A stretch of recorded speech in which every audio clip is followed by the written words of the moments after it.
কোথায়? আচ্ছা দাদা, আপনি আমার হাজবেন্ডকে ম্যাম দেখেছেন? দেখিনি তো, দেখিনি। দাদা, আপনি কি আমার হাজবেন্ডকে দেখেছেন? না না না, দেখিনি আমরা। আপনি দেখেছেন আমার হাজবেন্ডকে? দাদা, আপনি কি আমার হাজবেন্ডকে দেখেছেন?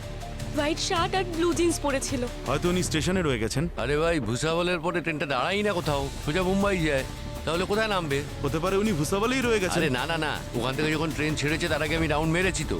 সবাই তো যার যার বাড়িতে শুয়েছিল। আমি আরেকটা বগিতে গিয়ে দেখে আসছি। ম্যাডাম, ইন্টারকানেক্টিং শাটার বন্ধ আছে। রাতে চোর ডাকাতের ভয় থাকে। তাছাড়া একটু বেশি রাত হলে আমরা সব দরজা বন্ধ করে দিই। তার ফলে এখান থেকে তো ও কোথাও বেরোতেও পারবে না। তাহলে কোথায় গেল আমার অলোক?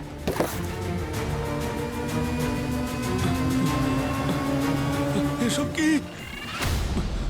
এসব কি? কেউ আছেন? এখানে রক্ত সিটের নিচে। শুনুন শুনুন, সাইডে যান। গোপাল, এটা খোলো।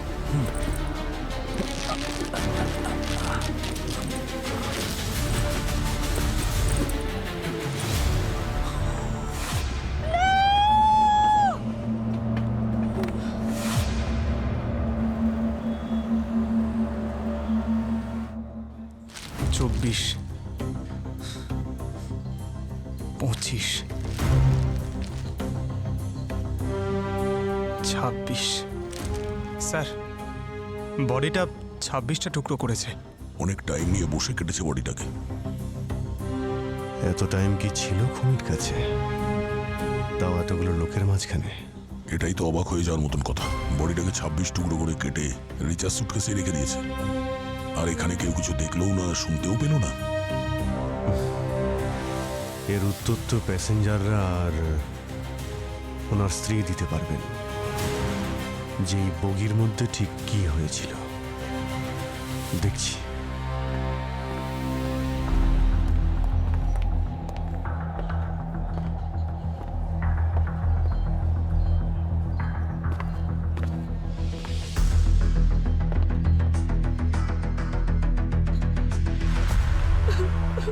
রিচা দেবী, আমি সিআইডি থেকে। আমার অলোক, আমার অলোককে ফিরিয়ে দিন স্যার। আমাকে ছেড়ে কিভাবে যেতে পারে? প্লিজ, আপনি নিজেকে শান্ত করুন। আপনার কেন মনে হচ্ছে যে ও আপনার স্বামী অলোক? ওনাকে তো চিনতেই পারা যাচ্ছে না। স্যার, ওই ব্রেসলেট, আংটি, ড্রেস সবই ওর ছিল।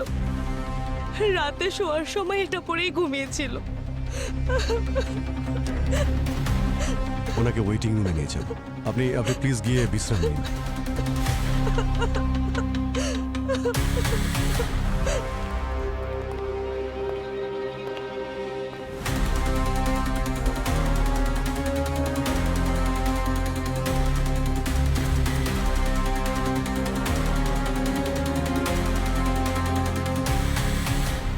তোমার ডিউটি ছিল না ট্রেনে? হ্যাঁ স্যার। ট্রেনের মধ্যে কোনো সিসিটিভি ক্যামেরা তো দেখতে পাচ্ছি না। না স্যার, এখনও এটা লাগানো হয়নি। অন্যান্য কয়েকটা হয়েছে, শিগগিরই এটাতেও লেগে যাবে। বগির মধ্যে ঠিক কি হয়েছিল এক্স্যাক্টলি ডিটেলে বলো আমায়। হ্যাঁ স্যার, এই যে ম্যাডাম কাঁদছেন না স্যার, ইনি আর এনার স্বামী নাগপুর থেকে ট্রেনে উঠেছিলেন। তারপর ম্যাম, ভুসাবল পর্যন্ত আমরা ভালোভাবেই এসেছিলাম। আমরা রাতের বেলা গেমও খেলেছিলাম, ডামসারাজ। আমি সেটার ব্লগও তৈরি করেছি। ম্যাম এই দেখুন, তখন ধরুন রাত ওই 2:30 বাজে। ভোসাবল থেকে যখন ট্রেনটা ছেড়ে গেছে তখন আমরা সবাই নিজের বাড়িতে শুতে চলে যাই। রিচা দেবী নিচের বাড়িতে শুয়ে পড়েন আর অলোকবাবু ওপরের বাড়িতে। সকাল এই ধরুন 6:30টার সময় যখন ট্রেনটা মুম্বাই স্টেশনে পৌঁছবে তখন রিচা দেবী জোরে জোরে চিৎকার করছিলেন, ওনার হাজব্যান্ডকে পাওয়া যাচ্ছে না, কোথায় গেলেন ওনার হাজব্যান্ড। আর এই ট্রেনের দরজাগুলো? স্যার, ভুসাবল থেকে ট্রেন কন্টিনিউয়াস চলে আর মুম্বাইতে এসেই থামে। 4.5 ঘন্টার জন্য আমি সব দরজা বন্ধ করে দিয়েছিলাম।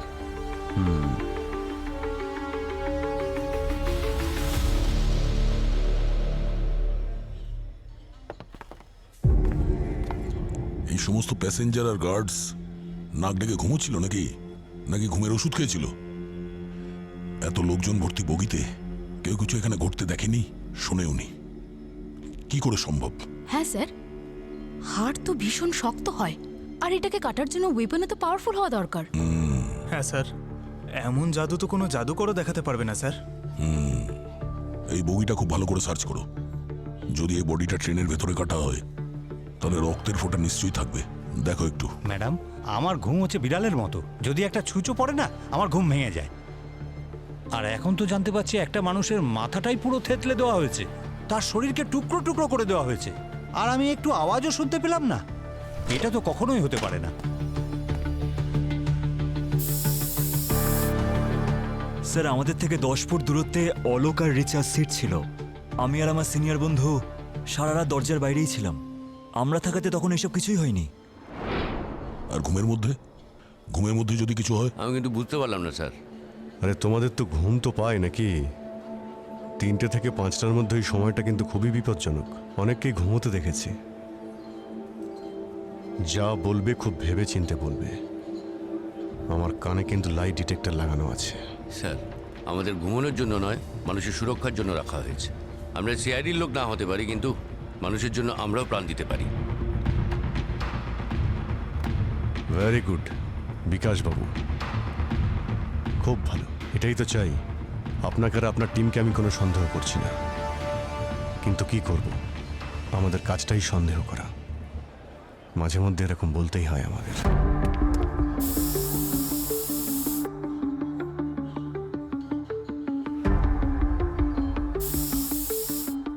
ট্রেনটা 7টার সময় ছাড়ে নাগপুর থেকে, আর ভূষাবাল স্টেশনে পৌঁছয় রাত 2:30টার সময়। আর ট্রেনটা যখন 6:30টার সময় মুম্বাইতে পৌঁছয় তো অলোকের ডেড বডি পাওয়া যায় সুটকেসের ভিতরে।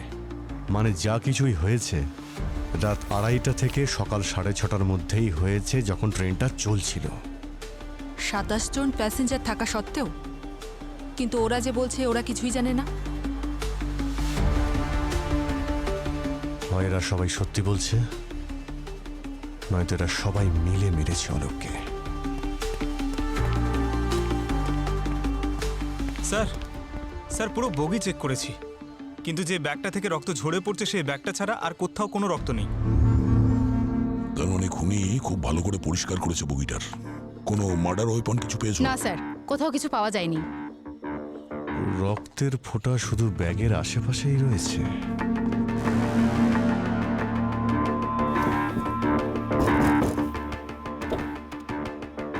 পঙ্কজ, একটা কাজ করো, বগির মধ্যে যতগুলো জানালা রয়েছে চেক করো, কোনো জানালা খোলা বা ভাঙা আছে কিনা দেখো। Right sir.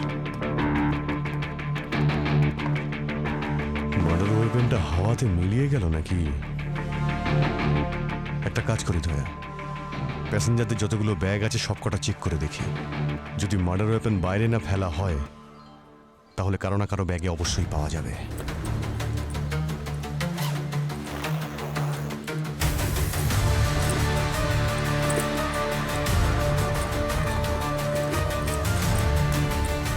Sir,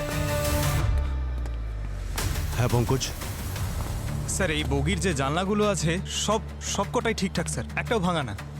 in fact emergency সিলের যে রাবারটা সেটা আনটাচড। আচ্ছা, আপনারা একটা কথা বলুন তো, ভূষাবল স্টেশনের পরে কাউকে সিট থেকে নেমে যাতায়াত করতে দেখেছিলেন কি আপনারা? একটু ভালো করে ভেবে বলুন তো।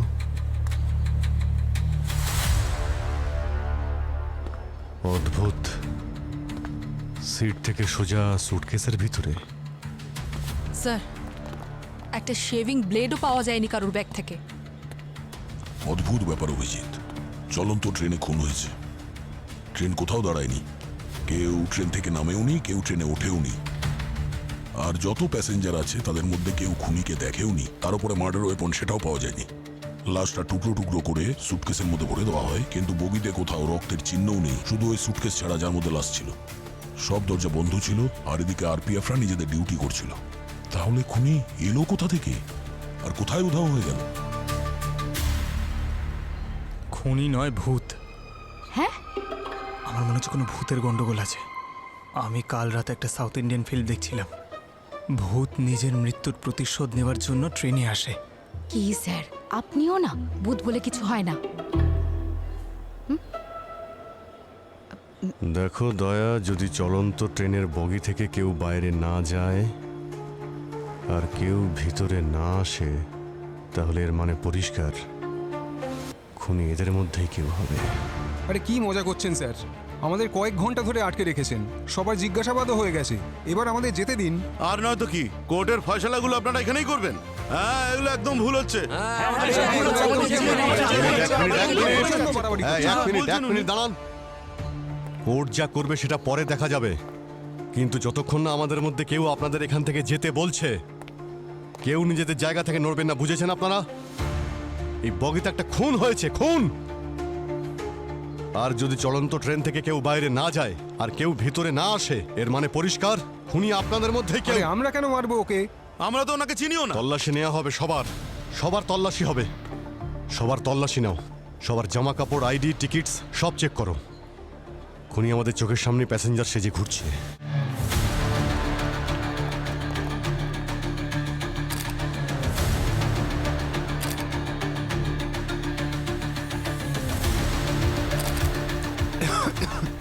Thank you. ওয়েলকাম। স্যার, সমস্ত প্যাসেঞ্জার চেক হয়ে গেছে, কিন্তু কিছু পাওয়া যায়নি। পেয়েছি স্যার, পেয়ে গেছি, খুনিকে পেয়ে গেছি স্যার। আমি বলছি, এই পুরো বগিটাতে 27 জন লোক ছিল, এখন আমাদের সামনে 26 জন দাঁড়িয়ে আছে, মানে 27 নম্বর জনই খুনি স্যার। যেই ট্রেনটা থামলো অমনি পগার পার ও পালিয়ে গেল। বলছি দাদা, 27 নম্বর প্যাসেঞ্জার ট্রেন থেকে পালায়নি। 27 নম্বর প্যাসেঞ্জার লাল সুটকেসের মধ্যে মরে পড়ে আছে, অলোক। এবার নিশ্চয়ই আপনি বুঝতে পেরেছেন পঙ্কজ বাবু। Sorry sir, sorry. পঙ্কজ, লাশটাকে পোস্টমর্টমের জন্য পাঠিয়ে দাও, ওকে? হ্যাঁ sir, sorry sir, sorry sorry. Abhijit, আমরা বরং আরেকবার অলোকের স্ত্রীকে জিজ্ঞাসাবাদ করি। না মানে বুঝতে পারছি না, যদি ওই খুনি চাইতো লাশটাকে তাহলে ট্রেনের বাইরে ফেলতে পারতো বা নিজের সঙ্গে নিয়ে যেতে পারতো, কিন্তু এটা করেনি। ও রিচার স্বামীকে মেরে ওর লাশটাকে রিচার সুটকেসেই কেন রেখে দিল? আপনারা আমাকে সন্দেহ করছেন স্যার? আমি আর অলোক একে অপরকে খুব ভালোবাসতাম। আপনি যাকে ইচ্ছা জিজ্ঞেস করুন, হ্যাঁ, কিন্তু আমি এতটা কষ্টে আছি, আর তার উপর আপনারা। দেখুন, আমাদের কাজই হলো বিভিন্ন ধরনের প্রশ্ন করা, যাতে আমরা খুনিকে ধরতে পারি। এই 26 জন প্যাসেঞ্জারদের মধ্যে আপনিও ছিলেন বগিতে, তাই যতটা আমরা ওনাদের সন্দেহ করছি ততটা আপনাকেও। কি করে? সবকিছু তো আপনার সামনেই আছে স্যার। যদি আমি অলোকের সাথে কিছু করতাম, তাহলে আশেপাশের লোকজন জানতে পেরে যেত। দেখুন স্যার, আপনারা এখানে নিজের সময় নষ্ট করার পরিবর্তে বরং খুনিকে গিয়ে খুঁজুন। কোনো কারণ ছাড়াই আমাকে হ্যারাস করছেন। সুটকেস লক তুমি করেছিলে? হ্যাঁ, চাবি আমার কাছেই আছে। তাহলে তুমি ছাড়া সুটকেস খুলে কেউ ওই লাশটা তোমার সুটকেসের মধ্যে কি করে রাখতে পারে বলো?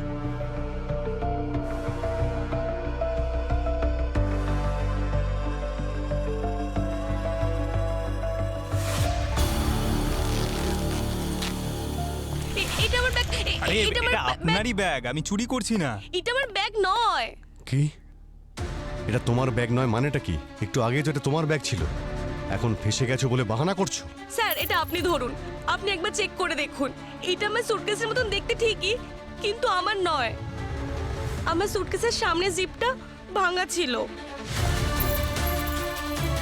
তাহলে তোমার সুটকেসটা কোথায়? জানি না স্যার, আমি তো আমার বাড়ি থেকে নিজে সুটকেস নিয়ে বেরিয়েছিলাম, হয়তো যে খুনি সে চেঞ্জ করে দিয়েছে। স্যার, আমার কিছু মনে নেই। নাগপুর থেকে যখন ট্রেনে উঠলাম তখন সুটকেসটা আমার কাছে ছিল না। অভিজিৎ, এই চাবিটাই সুটকেসের নয়। এর মানে হলো খুনি তোমার মতো লাল রঙের সুটকেস নিয়ে ট্রেনে ওঠে, তোমার স্বামীকে খুন করে আর বডিটা টুকরো টুকরো করে এই সুটকেসে ঢুকে চলে যায়। আমি জানি না স্যার। তাহলে তোমার সুটকেস কোথায়? তোমার সুটকেস খুনি নিয়ে গেছে?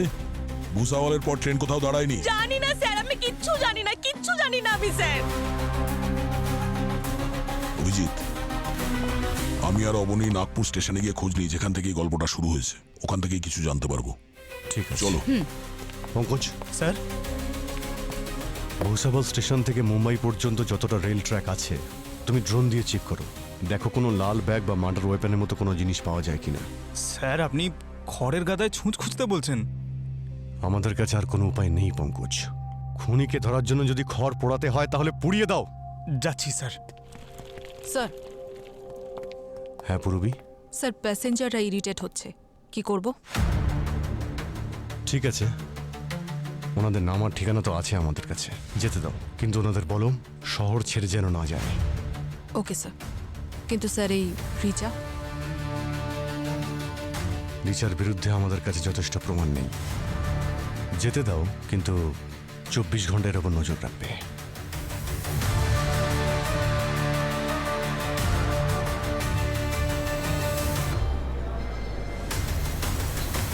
স্যার এটা মুম্বাই এক্সপ্রেস নাগপুর। এই সেকেন্ড এসি যে বগি আছে ওর সামনে যে সিসিটিভি ক্যামেরা আছে ওর ফুটেজটা দেখো। এটা সেকেন্ড হ্যাঁ এসি? স্যার।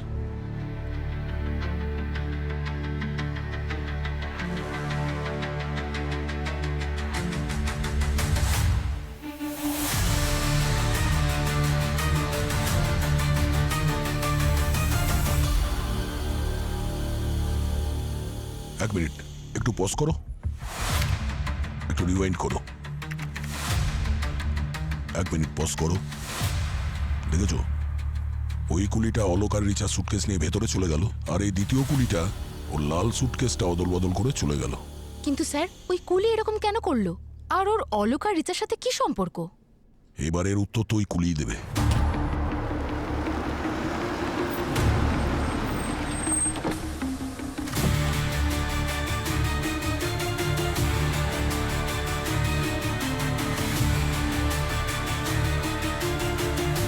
এই সেই কুলি।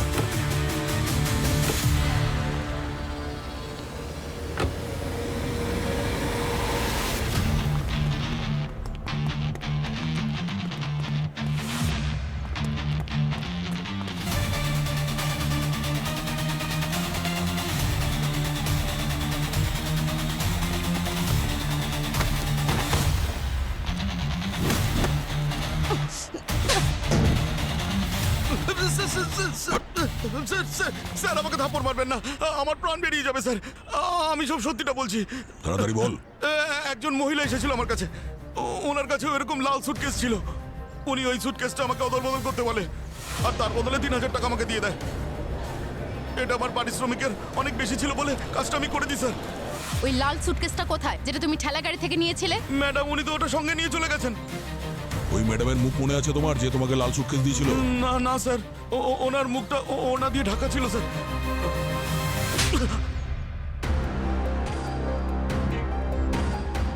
স্যার, রিচার্ড সত্যি কথা বলছিল। ও একদমই জানতো না যে ওর সুটকেস কোথায় কখন বদলানো হয়েছে। নাগপুর স্টেশনে একজন কুলিকে পেয়েছি স্যার, যে টাকার লোভে পড়ে এই কাজটা করেছে। ওকে কোনো মহিলা এই কাজটা করার জন্য টাকা দিয়েছিল। ওই মেয়েটার মুখ দেখেনি স্যার, মুখটা ঢাকা ছিল।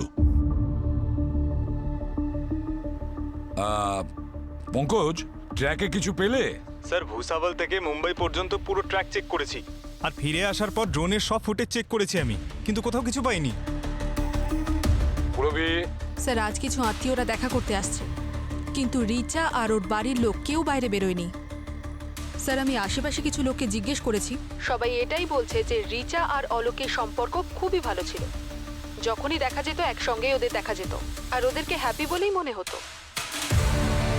তার মানে ওই সুটকেস যেটা চেঞ্জ হয়ে ভেতরে আসে, গোলমাল সমস্ত ওই সুটকেসেই অভিজিৎ। আর এই সমস্ত ক্রিয়াকর্ম ওই রিচাই নিশ্চয়ই করেছে, যাতে ধরা পড়লে সুটকেসটা চেঞ্জ করার বাহানা দিয়ে ও পার পেয়ে যাবে।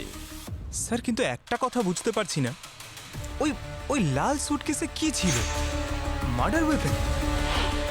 আর নয়তো ওই খুনি নিজে ওই ব্যাগের মধ্যে এসেছিল, বাইরে বেরিয়ে অলোককে খুন করলো, আর তারপরে পালিয়ে গেল। কিন্তু সুটকেস তো বাইরে থেকে লক করা ছিল। সুটকেসটা খুললো কে, আর অলোকের ডেড বডি ভিতরে ঢোকালো কি করে? তাহলে এর উত্তরটা অভিজিৎ একমাত্র অলোকের লাশই বলতে পারবে।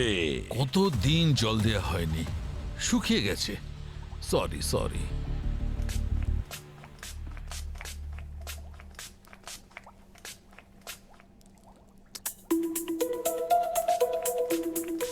স্যার, বাহ স্যার, প্লাস্টিকের ডোন্ট স্কেলেটন। Touch it. এটা একজন খিটখিটে লোক আমায় গিফট করেছে। স্যার একটা কথা জিজ্ঞেস করব? করো। স্যার এসিপি স্যার কি এই মডার্ন টেকনোলজির ব্যাপারে ওয়েল আপডেটেড? ওর নাম এসিপি প্রদ্যুমন। এসিপির মস্তিষ্ক এআই এর থেকেও বেশি developed, and never ask this kind of questions. Particularly regarding ACP সাহেব।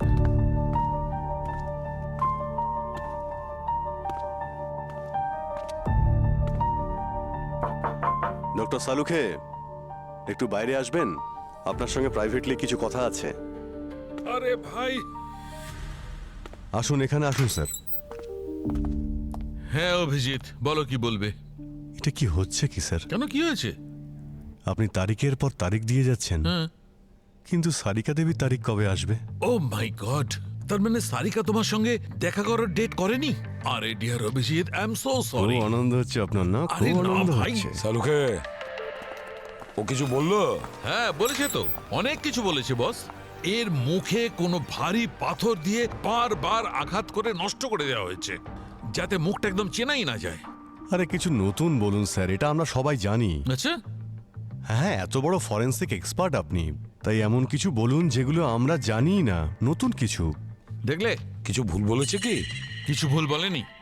আচ্ছা, তবে এটা কি তোমার জানা আছে লাশটা যে এত টুকরো হয়েছে সেটা কোনো ইলেকট্রিক কাটার দিয়ে কাটা হয়েছে? ইলেকট্রিক কাটার দিয়ে? আঙ্কে, ইলেকট্রিক কাটার দিয়ে, তাও আবার ট্রেনে? কোথাও তো আমরা রক্তের দাগ পাইনি। এই ইলেকট্রিক কাটার সাউন্ড প্রুফ ছিল আরে নাকি? ভাই। মানে স্যার, ইলেকট্রিক কাটার আওয়াজ তো হবে ট্রেনে। আরে থামো তুমি, তোমার ভাবনার ট্রেনটাতে একটু ব্রেক কষো। বস, এই লাশটা ট্রেনে কাটাই হয়নি। তাহলে কি তোমার বাড়িতে কেটেছে? আরে আরে ভাই তুমি কি যে কথা বলো না। স্যার, স্যার এই লাশকে কোথায় আর কখন কাটা হয়েছে বলুন না। দেখো, আমি এটুকু জানি এই লাশটা 3 দিনের পুরনো, পচে যাতে না যায় তাই এতে ফরমালিন দেওয়া ছিল। 3 দিন পুরনো? আগে হ্যাঁ। আরে স্যার, কাল রাত 3টে পর্যন্ত অলোক ট্রেনের মধ্যেই ছিল, প্যাসেঞ্জাররাও দেখেছে, আমরাও তো ভিডিওতে তাই দেখেছি। স্যার, যদি এই লাশ 3 দিনের পুরনো হয় তাহলে অলোকের তো হতেই পারে না। এই লাশটা অলোকের নয়, অলোক বেঁচে আছে। অলোক যদি বেঁচে থাকে তাহলে এই লাশ কার স্যার? সেটাই তো আমাদের খোঁজ নিতে হবে, যে এই লাশটা আসলে কার। সেটা আমি কি করে বলবো ভাই? আরে তোমরা খোঁজো লাশটা কার। স্যার, আমার মাথাটা কি ঘুরছে স্যার। এই ডেড বডিটা যারই হোক, সেই ডেড বডিটা নাগপুর স্টেশনে ঠিক তখনই তোলা হয় যখন সুটকেসটা অদল বদল করা হয়। এই ডেড বডিটা কাটা অবস্থাতেই ট্রেনে আনা হয়। ঠিক বলেছ অভিজিৎ, কেউ তো রিচাকে ফাঁসানোর চেষ্টা করছে এই অলোকের মার্ডার কেসে। তাহলে অলোক কোথায় চলে গেল স্যার? ও তো ট্রেনেই ছিল। স্যার, আমার কাউন্টিং ভুল হতেই পারে না। আমি বলেছিলাম স্যার। স্যার, ওই 27 নম্বর প্যাসেঞ্জার অলোকই ছিল যে ট্রেন থেকে গায়েব আরে হয়েছিল। ভাই পঙ্কজ, কয়েক মিনিটের জন্য তুমি ওই ট্রেন থেকে নেমে এসো। আগে আমাদের এটা খোঁজ নিতে হবে যে এই লোকটা কে, যাকে রিচাকে ফাঁসানোর জন্য এত নির্মমভাবে হত্যা করা হয়েছে। আর অলোকের উধাও হওয়ার সঙ্গে এই লোকটার কি সম্পর্ক? অভিজিৎ, এই লাশের টিকিট নাগপুর থেকে কাটা হয়। এর ব্যাপারে সমস্ত কিছু ওখান থেকেই জানা যাবে, নাগপুরে। কি অলোক বেঁচে আছে? বাবা, তুমি শুনলে অলোক সাহায্য করতে পারেন। খুঁজতে সাহায্য মানে? দেখো রিচা, ওই সুটকেসটা তোমার ছিল না সেটা আমরা জানতে পেরে গেছি। ওর ভিতরে লাশটাও অন্যজনের। তোমার স্বামী অলোক যে তোমাকে খুব ভালোবাসে, ট্রেন থেকে হঠাৎ করে কেন, কখন, কোথায় উধাও হয়ে গেল, এই রহস্য ভেদ করতেই আমাদের সাহায্য করতে হবে। এখন ঠিক করে মনে করে বলো তো, সেই রাতে 2:30টার সময় যখন অলোক তোমাকে নিচের বার্থে শুতে বলল, তারপর কি হয়েছিল? ম্যাম, আপনাকে আমি বলেছিলাম যে আমি ঘুমিয়ে পড়েছিলাম, আর সকাল 6টায় যখন উঠলাম তখন অলোক ছিল না। তাহলে কি অলোক উবে গেল? এটা তো আপনারা বলবেন, আমার ছেলে কোথায় উবে গেল এত লোকের মধ্যে চলন্ত ট্রেন থেকে?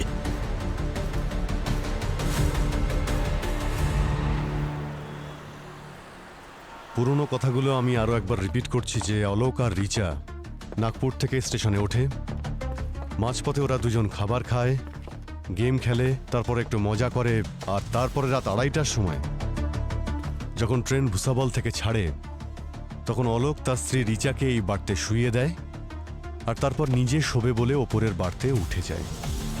আর এদিকে আরপিএফ এর জওয়ানরা এই কম্পার্টমেন্টের সমস্ত দরজা আর এই ইন্টারকানেক্টিং শাটার্সগুলোকে লক করে দিয়েছিল, আর তারপর নিজের জায়গায় এসে বসে গেছিল ডিউটি করার জন্য। কি ডিউটি করছিলে তো? হ্যাঁ স্যার। ঘুমোনি তো? একদম না। আর রাতটা খুব সহজেই কেটে যায়। আর তারপর সকাল 6:30টার সময় রিচা ঘুম থেকে ওঠে আর অলোককে নিজের সিটে না দেখে চিৎকার করে ওঠে, কিন্তু অলোককে কোথাও খুঁজে পাওয়া যায় না।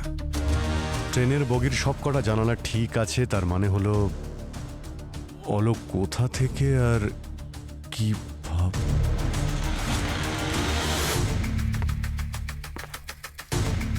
এই বার্থের প্যাসেঞ্জার কোথায়, কে? স্যার জ্যোতি নামের একটা মেয়ে পূরবীকে আনতে গেছে। জ্যোতি? স্যার, জ্যোতির ফোন বন্ধ আর ওর বাড়িতেও এখন তালা লাগানো।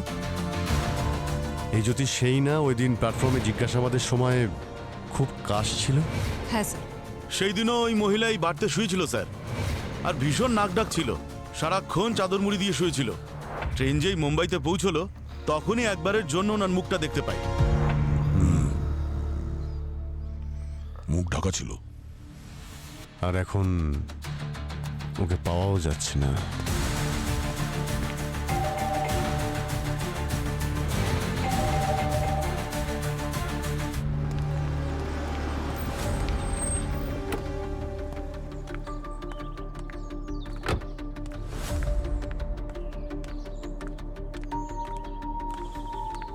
বলুন, কার সঙ্গে দেখা করতে চান? অ্যাকচুয়ালি আমরা জ্যোতির সঙ্গে দেখা করতে চাই। আমি জ্যোতি, বলুন কি দরকার?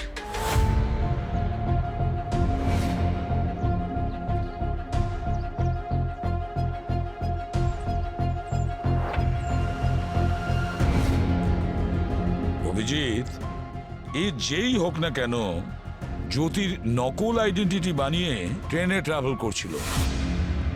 কিন্তু স্যার আসল জ্যোতির সঙ্গে ওর কি সম্পর্ক? কারণ ওর কাছে জ্যোতির আইডি, অ্যাড্রেস প্রুফ সব ছিল। দেখো পঙ্কজ, আজকাল কারো অ্যাড্রেস আর আইডি বের করা কি এমন বড় ব্যাপার? লোকেরা সোশ্যাল মিডিয়াতে সব ইনফরমেশন দিয়ে দেয়। এই জ্যোতিও ওখান থেকে হয়তো বের করেছে। অবনী। হ্যাঁ স্যার। আচ্ছা, তুমি কি এআই ইউজ করে এই মেয়েটির ফেস একটা ছেলের ফেসে কনভার্ট করতে পারবে? আমি বলতে চাইছি, তুমি জেন্ডার চেঞ্জ করতে পারবে? হ্যাঁ স্যার, এআই সফটওয়্যার দিয়ে হয়ে যাবে। তাহলে তাড়াতাড়ি করো অবনী।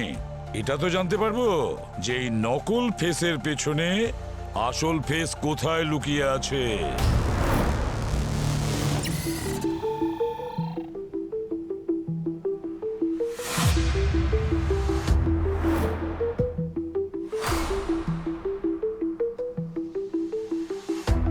আমার মনে হচ্ছে না লোকটা বিবাহিত।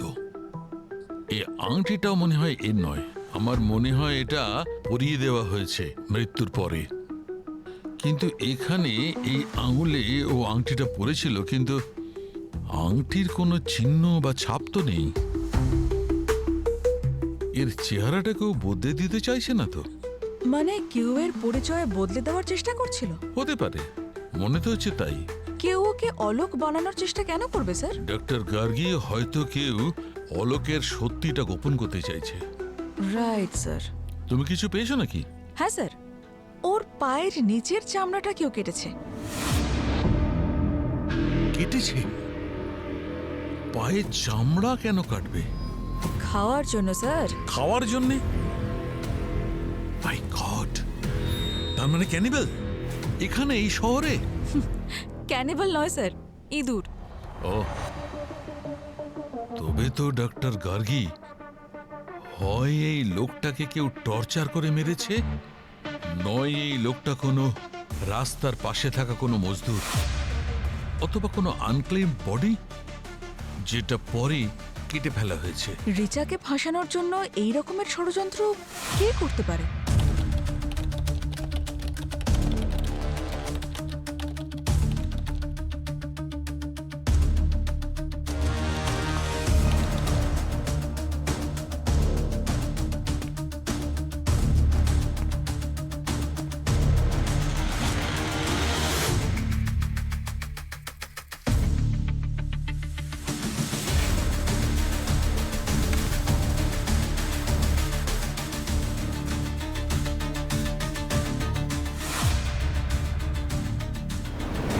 অলোক?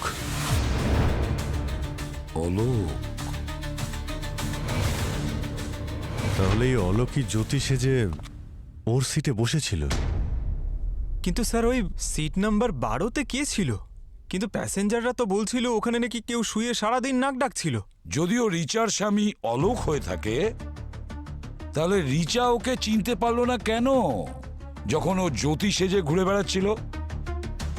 এটা কোনো মুভি স্টোরি নয় যেখানে হিরো কস্টিউম আর হেয়ার স্টাইল বদলে হিরোইনের সামনে ঘুরে বেড়াবে আর ওকে চিনতেই পারবে না। অভিজিৎ, এর মধ্যে অনেক কিছু গোলমাল আছে। এরা স্বামী স্ত্রী দুজনে মিলে নিশ্চয়ই কোনো স্টোরি ক্রিয়েট করছে। কিন্তু এত নাটক কেন করেছে? এত নাটক কেন করেছে এর উত্তর একমাত্র রিচাই দিতে পারবে। এসব কি বলছেন আপনারা? আমার ছেলে এমনটা করবে কেন? সেটা তো আপনার বৌমা রিচাই বলতে পারবে। কোথায় উনি? ডেকে আনুন তো। আমি ডাকছি। বৌদি, বৌদি, বৌদি কোথায়? বৌদি, বৌদি ঘরে নেই। রিচা, রিচা,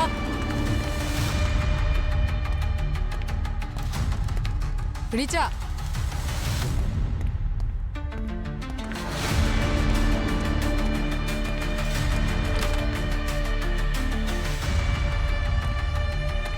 জামা কাপড় কোথায় রাখে? কবার্ডেই রাখে ম্যাম। সুটকেস? সুটকেসও ওখানেই থাকে।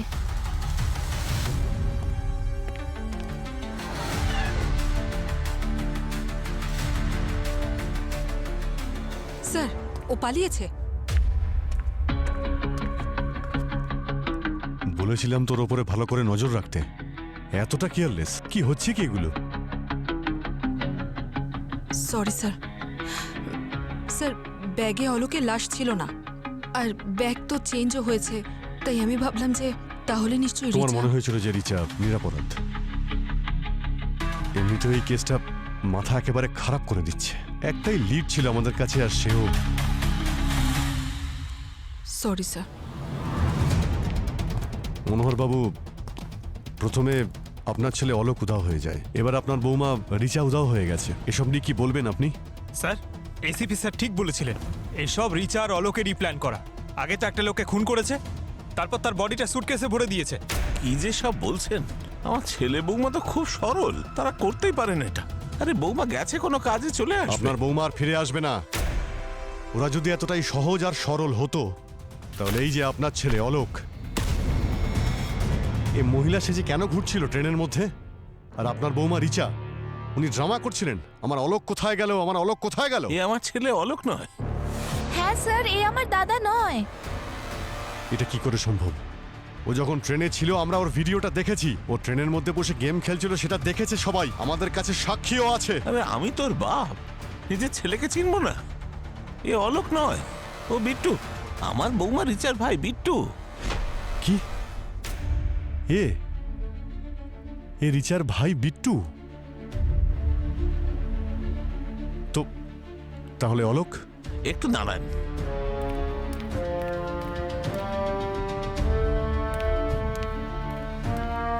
এই হলো আমার ছেলে অলোক। স্যার, তার মানে রিচা ওর ভাই বিট্টুকে নিজের স্বামী অলোক বানিয়ে নাগপুর থেকে ট্রাভেল করছিল। স্যার, এসব হচ্ছেটা কি এই কেসে? এরা তো টুইস্টের পর টুইস্ট দিচ্ছে।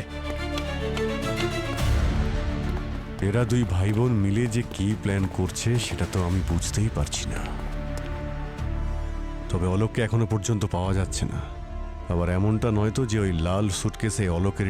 আচ্ছা, 16ই ডিসেম্বরে যখন রিচা স্টেশনে যাওয়ার জন্য বেরোয়, তখন অলোক আর বিট্টু কি ওর সঙ্গে ছিল? তিনজনই তো একসঙ্গে বেরিয়েছিল। না স্যার, শুধু রিচা আর জামাই বেরিয়েছিল মুম্বাই যাবে বলে। আচ্ছা, যদি অলোকের সঙ্গে রিচা স্টেশনে যাওয়ার জন্য বেরিয়ে থাকে, তো তাহলে ট্রেনের ভিতরে বিট্টু কেন অলোক সেজে ঘুরে বেড়াচ্ছিল? প্যাসেঞ্জাররা তো বলছিল দুজনে হাজব্যান্ড ওয়াইফ সেজে ঘুরে বেড়াচ্ছিল।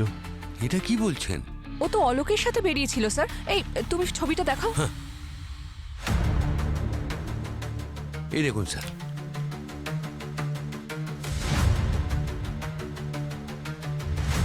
আপনার ছেলে বিট্টু এখন কোথায়? ও স্যার জানি না, সেদিনের পর থেকে ও ঘরে ফেরেনি। কিন্তু অদ্ভুত কেস ভাই। রিচা ওই দিন আসল অলোকের সঙ্গে এখান থেকে বেরিয়েছিল, আর রাস্তাতে অলোক কোথাও উধাও হয়ে যায়, আর বিট্টু অলোক সেজে ট্রেনে ওঠে। স্যার, সুটকেসের মধ্যে যে লাশটা পাওয়া গেছিল সেটা অলোকের নয়, সেটা কনফার্ম। কি? তাহলে কার? স্যার, ওটা বেওয়ারিশ। এই পাশেরই একটি মর্গ থেকে একজন মহিলা কিনেছিল ওয়ার্ড বয়ের থ্রু দিয়ে। ওই মেয়েটার মুখ দেখেছে ওই ওয়ার্ড বয়? না স্যার, উনি বললেন যে ওনার মুখ নাকি ওড়না দিয়ে ঢাকা ছিল। যাই বলো না অভিজিৎ, এই মেয়েটা সেই যে কুলিকে টাকা দিয়ে সুটকেস বদলেছিল। স্যার, বিট্টু যদি জ্যোতি হয়ে ট্রেনে ট্রাভেল করতে পারে, তাহলে মেয়ে সেজে বডিও তো কিনতে পারে। কিন্তু বডিটা ট্রেনে রেখে বিট্টু রিচাকে কেন ফাঁসাতে যাবে? আচ্ছা, এক মিনিট, আপনি ওই ছবিটা আমাকে আরেকবার দেখান তো। হ্যাঁ স্যার, এই যে দেখুন স্যার।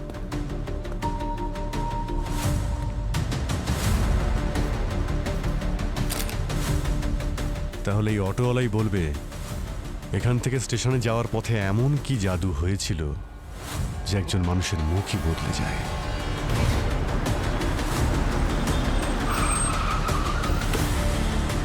এ তো দেখছি সেই অটোটা যাতে রিচা আর অলোক স্টেশনে ভাই, গিয়েছিল। নাগপুর স্টেশন যাবে? হ্যাঁ, বসুন।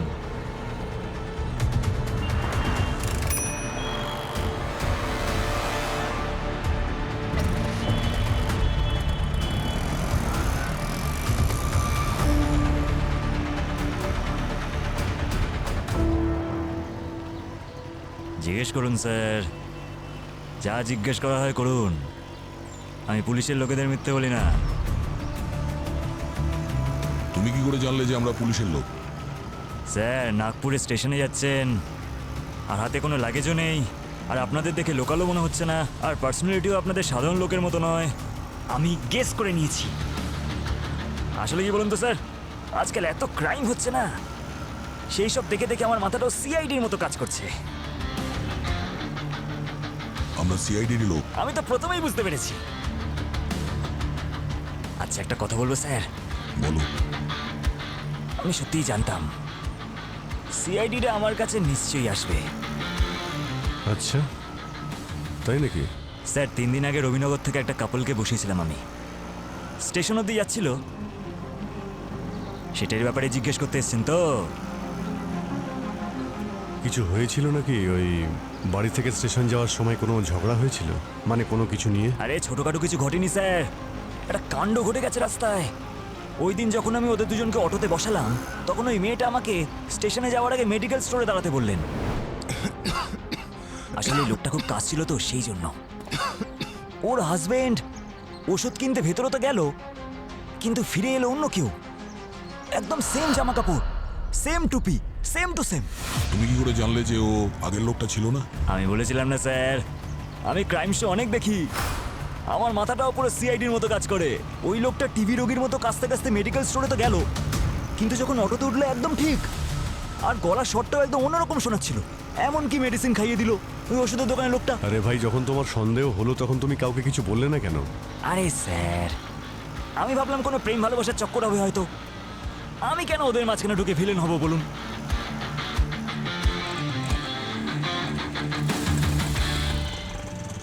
কি হলো কি ভাই, এখানে কেন থামালে?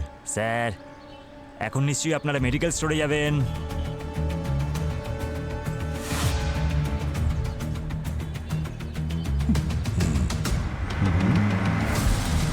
আসছি আমরা। দাঁড়াও এখানে। হ্যাঁ স্যার।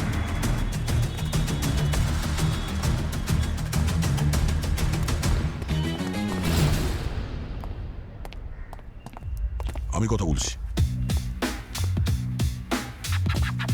আরে দাদা, এই যে আমার বন্ধুটা না, এর মুখ দেখতে দেখতে না আমি বোর হয়ে গেছি। এমন কিছু ওষুধ দিন যাতে করে এই চোখ মুখ একেবারে বদলে যায়। দেখুন দাদা, এইরকম তো কোনো ওষুধ নেই, আর মুখটাই যদি বদলাতে হয় তো প্লাস্টিক সার্জারি করান। আরে কি বলছেন কি দাদা আপনি? প্লাস্টিক সার্জারির আবার কিসের প্রয়োজন? এই 2-3 দিন আগে আপনার কাছে আমার এক বন্ধু এসেছিল, আপনার ওষুধ খেয়ে একেবারে চেঞ্জ হয়ে গেছে। হ্যাঁ, একরকম হয়ে এসেছিল এখানে আর অন্য রকম হয়ে বেরিয়ে গেল এখান থেকে। তোমরা দুজন নেশা টেশা করে আসুনি তো? তোমরা জানো না আমি কে? একবার যদি আমার মাথাটা বিগড়ে যায় না, ভূমিকম্প হয়ে যাবে, ভূমিকম্প। যাও, বেরো এখান থেকে, নইলে। হ্যাঁ, ভূমিকম্প তো হবেই। আমরা সিআইডি অফিসার।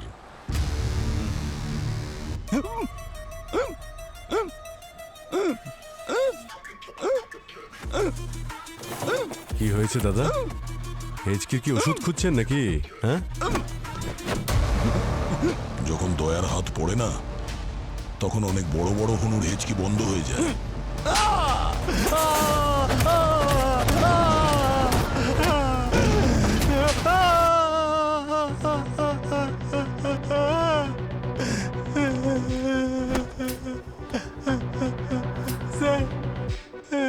আমার দোকানটা খুব লসে যাচ্ছিল, তাই বিট্টু আমার খুব পুরনো বন্ধু এসে বললো, তাই ও আমাকে এসে বললো যে তোকে আমি 3 লাখ টাকা দেবো। ওর জামাইবাবু অলোককে মার্ডার করতে হবে।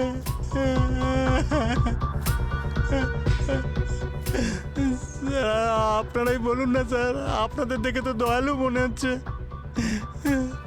3 লাখে তো আমার পুরো ধার শোধ হতো না ঠিকই, কিন্তু কিছু তো সাহায্য হতোই। তাই ও আমাকে বললো যে জামাইবাবু অলোককে টুকরো টুকরো করে নালায় ফেলে দিতে। তুমি মেরেছো অলোককে? না স্যার, আমি অলোককে মারিনি স্যার। আর পরের দিন তো পুরো একটা নতুন গল্প তৈরি হলো।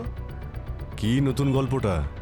স্যার, এই কেসটাকে আমরা যেমনটা ভাবছিলাম, এই কেসটা তার থেকে অনেক বেশি জটিল। হ্যাঁ, কিন্তু এটাও জানে না যে কেস যত জটিলই হোক না কেন, সেটার জট খুলতে আমরা খুব ভালো করে জানি। অভিজিৎ, এই রিচা পালিয়ে গেছে নাগপুরে। তাড়াতাড়ি ওকে গর্ত থেকে বের করো। ওকে স্যার, রিচা নাগপুরেই আছে। হ্যাঁ পুরবি, বলো। স্যার, রিচা আর বিট্টুর খোঁজ পাওয়া গেছে। কোথায়? ওরা নিজেদেরকে খুব স্মার্ট মনে করছিল। ওরা ওদের বাবার ক্রেডিট কার্ড সোয়াইপ করেছে, তাও আজই, আশা লজে।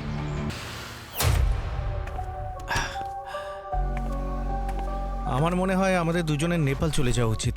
ওখানে আমার ভালো চেনা জানা আছে, দুজনেই সেফ থাকবো। কে? রুম সার্ভিস আমি দেখছি।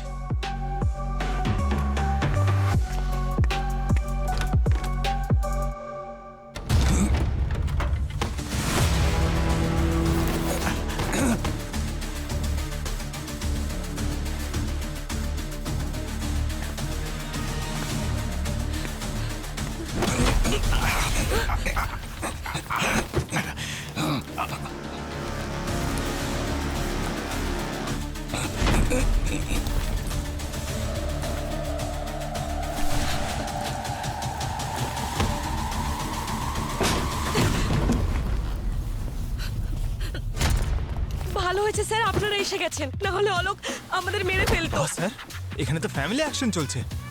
আরে ভাই, এরা তো দেখছি একে অপরকে মেরেই ফেলবে। আমি এসব ভায়োলেন্স আবার দেখতে পারি না। ভাই দয়া, গিয়ে থামাও না ওদের।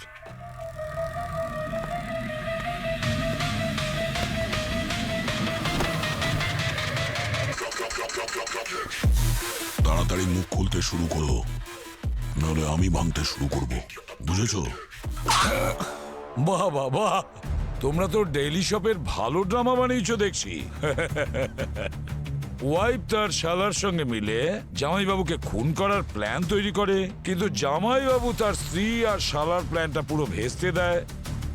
আর সেই জামাইবাবু মেডিকেলের লোককে বেশি করে টাকা দেয়, আর তারপরে স্ত্রী আর শালাকে নিজের খুনের অপরাধে ফাঁসিয়ে দেয়। বাহ বাহ বাহ, চোরের ওপর বাটপারি, কিন্তু চোরের পুরস্কার ফক্কা।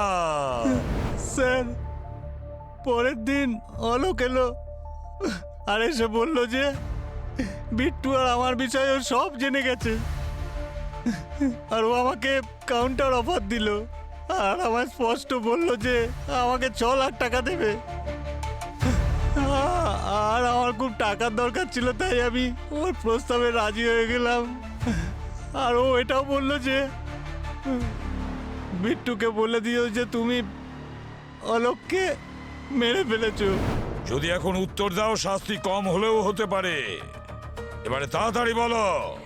বিট্টু একটা পঞ্জি স্কিমে টাকা ডাবল করার জন্য অলোকের কাছ থেকে 30 লাখ টাকা নিয়েছিল, কিন্তু সব টাকা হেরে যাওয়ার পর অলোক বিট্টুকে বলেছিল আমাদের নাগপুরের বাড়িটা অলোকের নামে করে দিতে।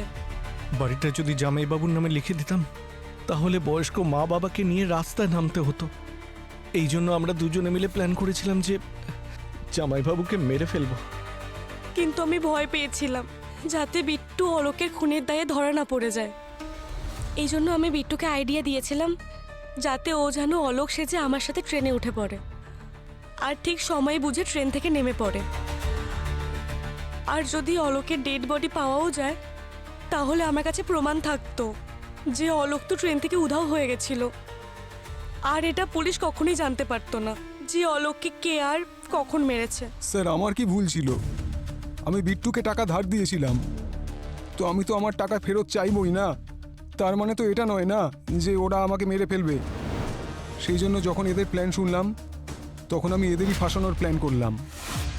আমি তখন মহিলার ছদ্মবেশে একটা লাশের ব্যবস্থা করলাম আর ওই মহিলার ছদ্মবেশে কুলিকে সেটিং করলাম যাতে ট্রেনে আমার লাশ পাওয়া যায় আর রিচার ফাঁসি হয়ে যাক।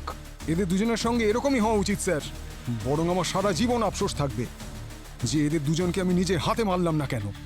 স্যার সব রহস্যই ভেদ হলো, কিন্তু একটাই থেকে গেল। তুমি অলোক হয়ে যদি ট্রেনে বসেছিলে তাহলে চাদরের তলায় নাক ডাকছিল কে? চাদরের তলায় তোষক ছিল।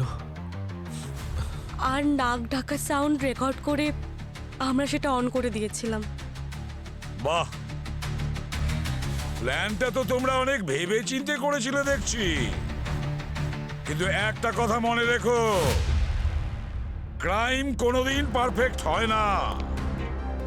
সে অপরাধী যত চালাকই হোক না কেন, শেষমেশ ধরা সে পড়বেই। লোভ আর প্রতিশোধের ভাবনায় তোমরা অন্ধ হয়ে গিয়েছিলে। এবার সারা জীবন জেলের ভেতরে ছটপট করো। নিয়ে যাও এদের।